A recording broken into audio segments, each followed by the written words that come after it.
So for this video, I wanted to discuss Unit 4 and Sarah Ahmed's cultural politics of emotions and her theories on emotion. I wanted to do this mainly because I'm very, very interested in the idea of social construction and the idea that there are so many things that are in place that don't necessarily have to be, but because there is this human need to feel power over other people, hierarchies have been created. And in those hierarchies, there are emotions, which work as political acts to reinforce this hierarchy that's already set in place. Social construction is just, like I said, so fascinating because there is absolutely no need for any of this to exist. There is no need for, basics are like race or gender or sexuality. These are all socially constructed things, and for people who have a hard time fitting into one socially constructed category, it can be really exhausting, and that's when you realize just how unnecessary all of this is. If you're benefiting from these structures, then often you don't have to think about the way in which socially constructed things affect your life, because you're at the top, and so you don't think about it, and that's what privilege is. And there's not necessarily anything wrong with having privilege. You're kind of born into it, just like you're born into oppression, but there is something wrong with not acknowledging it and not questioning the systems that give you that privilege and not assisting those who are as #blessed as you are. So, the theory of emotion is socially constructed in Sarah Ahmed's theory, and it says that emotions are not apolitical like we believe, because emotions are normally seen as very objective and a matter of personal opinion, which doesn't often influence other things. It's kind of just like, how do you feel about this? And then you feel that way, and then that's the end of it. But Sarah Ahmed argues that that's not the case, that emotions are political acts, that feeling a certain way about a certain thing, particularly a certain body, implies both the hierarchy that has already been set in place, it works to reinforce that, it works to show your relation to other bodies, and it shapes what bodies can do, it creates dialogue.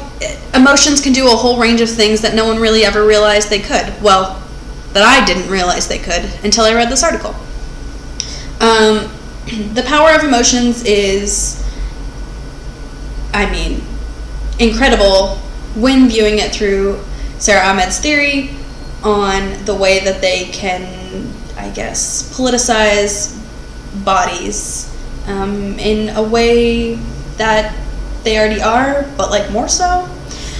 So I wanted to talk specifically about how emotions are shaped by fat bodies, and then the way that fat bodies are shaped by emotion, and then how fat bodies relate to non-fat bodies, and then how these emotions allow fat bodies to relate to other fat bodies, and things like that. I'm basically going to say fat bodies 900 more times. And I chose this because I'm gaining a lot of weight, and so it's weird to be on the other side of the discussion. So basically, there is a general idea of what a fat body is and what it represents.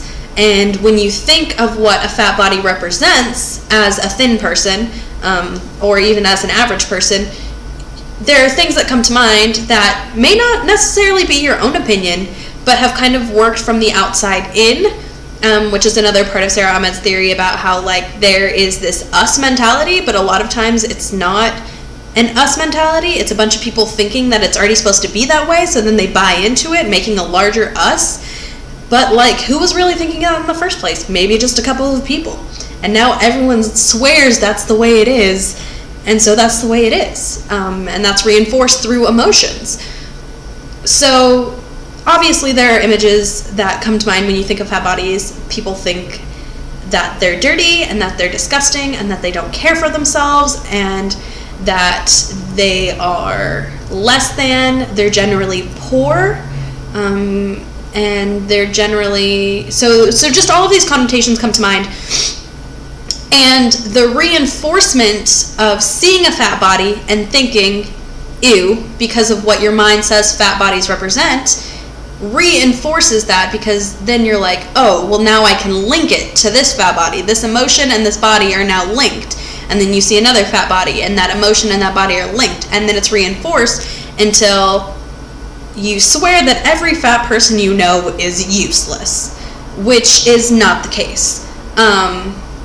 However, I do believe that this notion of fat bodies as disgusting or as undesirable, or as unsexual, which is another thing, or non-sexual.